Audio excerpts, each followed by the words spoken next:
Since Russia willingly formed alliances with India's foes like China and Pakistan, why shouldn't India take the side of the US and 30 NATO countries, plus Australia and New Zealand, in exchange for good perks? Okay, good argument. Just tell me, what good perk is India getting? Name a single good perk that India is getting from the West. I'll wait. I'm listening. Name a single good perk. Are we getting some weapons system? Are we getting any transfer of technology? Are they giving us nuclear reactor designs for submarines? Are they giving us anything? They're giving us nothing. And Russia has not entered a formal alliance with China, and let alone Pakistan. Pakistan is a nothing. It's a disposable, convenient state to be used and thrown away. The Russians have not formed an alliance with China. It's not a formal alliance. Yes, there is systemic coordination and cooperation between Russia and China, and they are doing it because of their self interest. They have to. The Americans are hell bent on destroying Russia, uprooting it from the foundations. So they are, for the sake of convenience, right now, temporarily, cooperating with China, because the economic sanctions otherwise would destroy Russia. The Chinese are willing to finance Russia, fund Russia, so that insulates the Russians to some extent from the economic sanctions. And the Chinese get a big, strong power that is willing to act as a mercenary for them. So this is a temporary situation. It's not going to persist forever. If Russia becomes stronger, the Chinese will feel threatened. If China becomes stronger, the Russians feel threatened. Do you know why? Let me demonstrate why. Look at the map.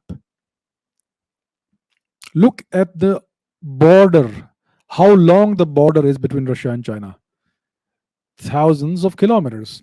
You have a border here, which is a few hundred kilometers, and you have another border here.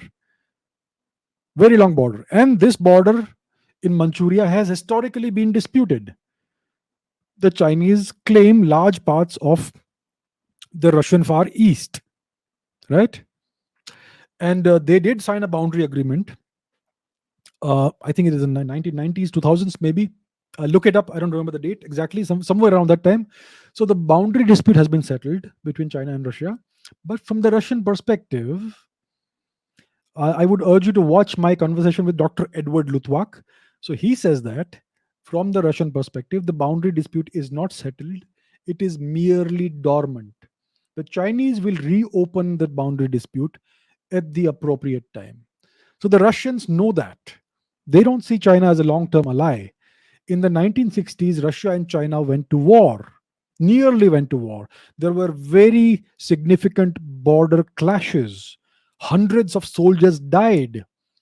There was even hand to hand combat like we have these days with the Chinese.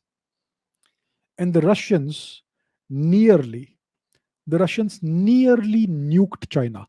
And who prevented the USSR from nuking China? It was the United States.